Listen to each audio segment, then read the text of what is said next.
মোহিনী সমষ্টিৰ লগত আমি এটা আত্মীয়তাই আমাৰ এটা সম্পৰ্ক। এই সম্পৰ্ক আজি নহয়। মোৰ মাতৃ 1983 উঠিছিলে ইলেকশ্যন, তাত পৰাজয়বৰণ কৰিছিলে। 85 তিতাবৰত উঠিছিল, তাতো পৰাজয়বৰণ কৰিছিল।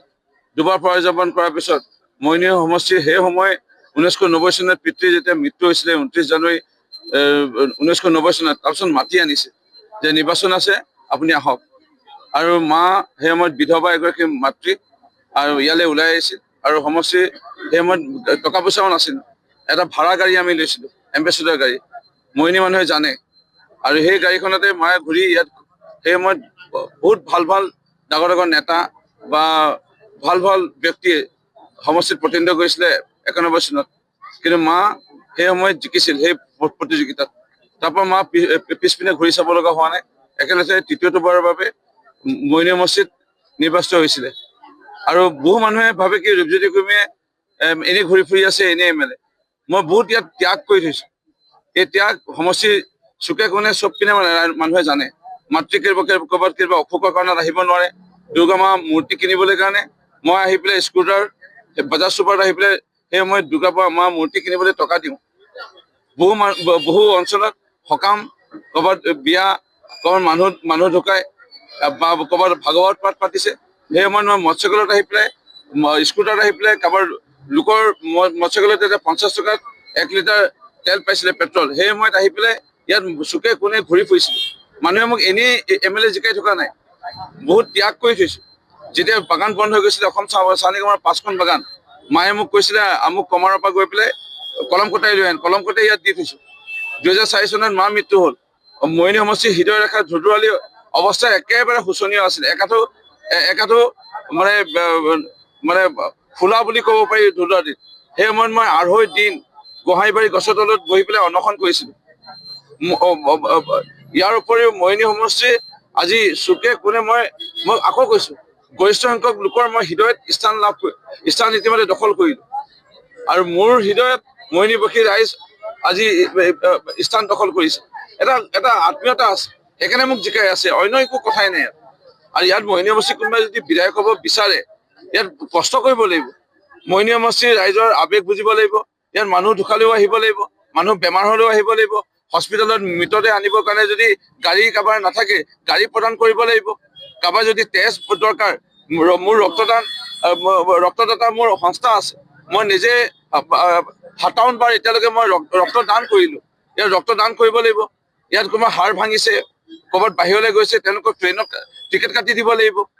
ইয়াত এনেই এমএলএ হৈ থাকিব, এনেই আহি পেলাই ইয়াত কোনোবাই মানে ব্লগাৰ কৰিব, এনেই আহি পেলাই কোনোবাই চেহেৰা দেখাব, আৰু কোনোবাই ইয়াত এমএলএ হ'ব বিচাৰিব। সেইটো এনেকুৱা ৰাজনীতি, এইটো ইমান সস্তীয়া নহয়। ৰাজনীতি কষ্ট কৰিব লাগিব। এটা 24 ঘণ্টা এটা সময় বুলি কয়, এই 24 ঘণ্টাৰ ভিতৰত 16 ঘণ্টা ৰাইজক দিব লাগিব। আৰু মোহিনী মানে অসমৰ একেৰাহে মানে এমএলএ হৈ থকা চাগে বোধহয় 5বাৰ, যদি ৰাখে হৰি মাৰে হৰি ৰাখে কোনে, হয়তো মই 6 নম্বৰ যদি হওঁ, তেতিয়া খুব কমটি সংখ্যক বিধায়কে এই 6 নম্বৰ বিধায়ক হোৱাৰ সৌভাগ্য হৈছে।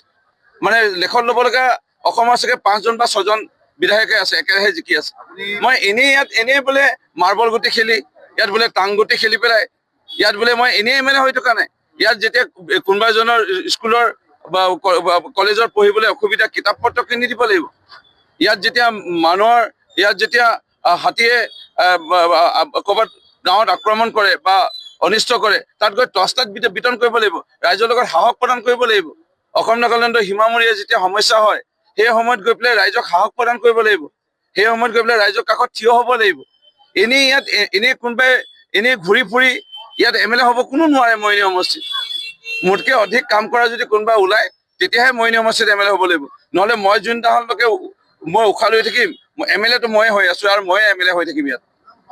আৰু মোতকে কষ্ট যদি কোনোবাই কৰিব বিচাৰে, তেতিয়া এমএলএ হ'ব পাৰিব। মোতকে কষ্ট কৰিব পৰা কোনোবা যদি ওলালেহে হ'ব পাৰিব, আৰু যদি নোলায় তেতিয়া এমএলএ হ'ব কোনো নোৱাৰে। মইতো কৈছোৱে যে আমাৰ মোহিনী, সেইকাৰণে কৈছো মই ৰাইজক যে আমাৰ মোহিনী আমি কৰিম। আপোনালোকে কোনোবাই বেয়া পায়, কিবা পৰামৰ্শ আছে, আপোনালোকে পৰামৰ্শ দিয়ক। আপোনালোকে প্ৰতিবাদ কৰি পৰামৰ্শ দিব পাৰে। আপোনালোকে মোক নিমন্ত্ৰণ কৰি গামোচাখন নিপিন্ধালৈ একো নাই, মাতি দিয়ক। মই তালৈ গৈ পেলাই মই আপোনালোকৰ পৰামৰ্শ শুনিম, আৰু এনেধৰণৰ আপোনালোকৰ কিবা অসুবিধা মই দূৰ কৰিম। মইনী সমষ্টিৰ ৰাস্তা যদি সমস্যা কোৱা যায়, আজিৰ তাৰিখত 80%তকৈ বেছি ৰাস্তা সমস্যা সমাধান। খোৱা পানী মই স্বীকাৰ কৰিম, আমি 70%তকৈ বেছি মানুহক পানী দিব পাৰিলোঁ। 30% এতিয়াও দিব পৰা নাই। সেইটো বিফলতা বুলি ক'ব পাৰি। মই স্বীকাৰ কৰিছোঁ বিফলতা, পানী দিব পৰা নাই। 30% দিব পৰা নাই। এইবাৰ যি কি আমি আমি পানী দিয়া কাম মূলতঃ আমি কৰিব লাগিব। আমি ৰাস্তা বনোৱা আমি কাম কৰিব লাগিব। কিন্তু অংগনবাদী কেন্দ্ৰ, স্কুল, নামঘৰ, গ্ৰামথান, ইয়াত মছজিদ, গীৰ্জাঘৰ, ইয়াত বুদ্ধ মন্দিৰ আছে এটা, গীৰ্জাঘৰ আছে ইয়াত 105টা, নামঘৰ আছে প্ৰায় 650, শিৱ মন্দিৰ আছে, গণেশ মন্দিৰ আছে, হনুমান মন্দিৰ আছে, চব ইয়াত সোমাই আছে। কোনোবাই এনেই আহি পেলাই এই কেইটামান ৰাস্তা মানে ব্লগিং নে ব্লগাৰ নে কি বুলি কয়, সেইবোৰ ইয়াত কৰি একো লাভ নাই। মইনী সমষ্টি এটা নিজৰ আমাৰ স্বাভিমান আছে। আৰু মইনী সমষ্টিৰ ৰাইজে মইনী সমষ্টিত কোনে দিনে ৰাতিয়ে থাকে। ইয়াত কাৰোবাৰ যদি ঘৰ জ্বলে, বিজুলী ঢেৰেকণিত কাৰোবাৰ যদি মৃত্যু হয়, কোন আহি পায় এইটো জানেই মইনী সমষ্টিৰ ৰাইজে। মইনী সমষ্টি আজিৰ তাৰিখলৈকে আমি বিধানসভাত কোনে মাত মাতে? ইয়াত মইনী সমষ্টি যদি আমি থানালৈ যাওঁ, নতুন থানা ৰূপজ্যোতি কুৰ্মী নাম। ইয়াত যদি আমি যাওঁ fire brigade station, Rupjyoti Kurmi নাম। মইনী ষ্টেডিয়াম যদি যাওঁ, ৰূপজ্যোতি কুৰ্মী নাম। ধুধুৱলী ৰূপজ্যোতি কুৰ্মী নাম। জোৱাত মইনী ৰাস্তাত ৰূপজ্যোতি কুৰ্মী নাম। ইয়াত স্কুলবোৰত ৰূপজ্যোতি কুৰ্মী নাম। মইনী মহাবিদ্যালয় নতুন সংযোগ যদি হৈছে আন্তঃগাঁথনি, তাতো ৰূপজ্যোতি কুৰ্মী নাম। আকৌ যদি নতুন পানী যোগান আঁচনিবোৰ নিৰ্মাণ হৈ আছে, ৰূপজ্যোতি কুৰ্মী নাম। নতুনকৈ যদি উদ্যোগ স্থাপন হৈছে, আকৌ ৰূপজ্যোতি কুৰ্মী নাম। আকৌ নতুনকৈ হস্পিটেল নিৰ্মাণ হৈছে, ৰূপজ্যোতি কুৰ্মী নাম। মহিলা বিদ্যালয় ৰূপজ্যোতি কুৰ্মী নাম। ইয়াত নতুনকৈ আকৌ আইন মহাবিদ্যালয় ৰূপজ্যোতি কুৰ্মী নাম। নতুনকৈ এতিয়া চেণ্ট্ৰেল স্কুল এখন আহিব। আপোনালোকক ভাল খবৰটো জনাই দিওঁ, আমি ডিঙাপৰা বাগানৰ কিনাৰতে যি চৰকাৰী 5 বিঘা মাটি আছে, তাত আমি চেণ্ট্ৰেল স্কুল পাই আছো। মইনী সমষ্টিত পোনপ্ৰথমবাৰৰ বাবে CBSE স্কুল আহি আছে। আজি আমি কৰি আছো আমাৰ কাম। আৰু মইনীত যদি ৱৰ্ল্ড ক্লাছ ষ্টেচন হৈছে, তাতো ৰূপজ্যোতি কুৰ্মী নাম। আৰু নতুনকৈ আকৌ ট্ৰেইন সংযোগ হৈছে, আকৌ ৰূপজ্যোতি কুৰ্মী প্ৰস্তাৱ দিয়াৰ কাৰণে মইনী আকৌ নতুন চেলেঙাত ষ্টেচনত ৰঙিয়া লিডু নতুন ট্ৰেইনৰ আকৌ ষ্টপেজ তাত আমি লাভ কৰিছো। মই কি কৰিছো কি নাই নীৰৱে কৰি আছো, আৰু দেখি আছে। আৰু চবতকৈ ডাঙৰ কথা দেখাজনে দেখি আছে। আৰু চবতকৈ মানে বেয়া লাগিল, বিৰোধী দলৰ কোন প্ৰাৰ্থী মই নাজানো, মই টিভি মোবাইল ইমান চাবলৈ সুযোগ পোৱা নাই। কোনোবাই কৈ আছে মোৰ মাক লৈ পেলাই খালি কালি পৰাটোৱে চবত ডাঙৰ অপৰাধ কৰি দিলে। এতিয়া সেই প্ৰাৰ্থীসকলৰ কেতিয়া জন্ম, তেওঁৰ দেউতাক কি কৰে, দেউতাকে কোনোবা কোম্পানীত কাম কৰিছিলে নেকি, সেই কোম্পানীটোৰ বহুত টকা সেই দেউতাকজনে লৈছিলে নেকি, সেই টকাবোৰ নিদিয়াৰ বাবে তেওঁ পলায়ন কৰি আছিলে নেকি, এই কথাবোৰ আমি জানো। এইবোৰতো আমি কোৱা নাই কোনে কি কৰিছে, কেতিয়া কাৰ লগত কিবা আছিলে, কেতিয়া কাৰোবাৰ লগত কিবা কৰিছিল, সেইবোৰতো আমি কোৱা নাই। আমি গোটেই তথ্য সংগ্ৰহ কৰিলো।